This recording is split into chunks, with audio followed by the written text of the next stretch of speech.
Bonjour à tous. Dans cette nouvelle vidéo, on vous présente une alternative à Google Maps, OpenStreetMap. Nous créons des sites internet depuis longtemps et très souvent sur les pages contacts, nous ajoutons un bloc adresse et une carte pour indiquer l'adresse de nos clients. Nous avons utilisé pendant des années Google Maps, mais la firme américaine détentrice de cet outil a décidé il y a peu de rendre son modèle payant.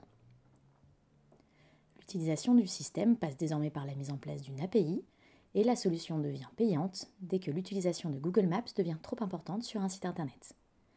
Ça n'est pas le cas pour un site qui ne fait pas beaucoup de visites, mais l'outil est contraignant à mettre en place et Google demande de renseigner des informations bancaires même si votre volume de visites ne déclenchera pas de paiement.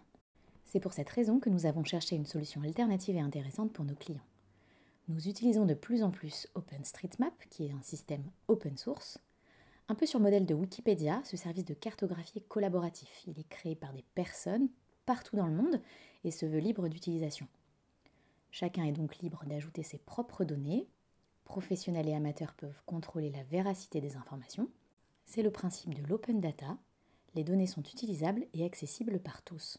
OpenStreetMap existe en français et pour l'utiliser, n'oubliez simplement pas les crédits pour les droits d'auteur.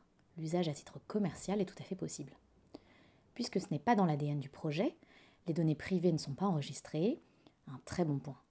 Et puisque cet outil respecte la vie privée, les propriétés privées, leurs sentiers, les pelouses ou les voies d'accès ne sont pas visibles.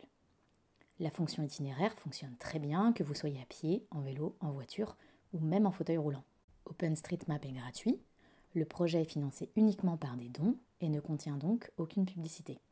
Vous pouvez l'utiliser hors ligne en téléchargeant au préalable les cartes. Attention, il vous faudra un peu de place sur votre téléphone. OpenStreetMap peut être intégré sur un site internet. Cette intégration dépendra de votre usage. Si vous souhaitez intégrer une carte sur la page contact de votre site pour présenter la localisation de votre entreprise, une extension WordPress est suffisante. Dans le cas où vous souhaitez une fonctionnalité plus complexe, comme créer une carte interactive avec plusieurs points d'intérêt, comme un annuaire par exemple, il faudra utiliser l'API d'OpenStreetMap et réaliser un développement spécifique. Udemy sera présent pour vous aider dans vos démarches si vous souhaitez confier cela à un professionnel du web. Il y a malheureusement quelques défauts qui empêchent la démocratisation d'OpenStreetMap. Le design est moins moderne et il manque certaines options comme Street View par exemple. D'autre part, nous avons listé d'autres alternatives à Google Maps et à OpenStreetMap que sont par exemple Earmap, QuantMaps, BigMaps. Vous avez largement le choix. Vous l'aurez compris, OpenStreetMap a tout bon. C'est une alternative open source qui respecte la vie privée et qui propose globalement les mêmes services. Alors pourquoi ne pas l'utiliser ?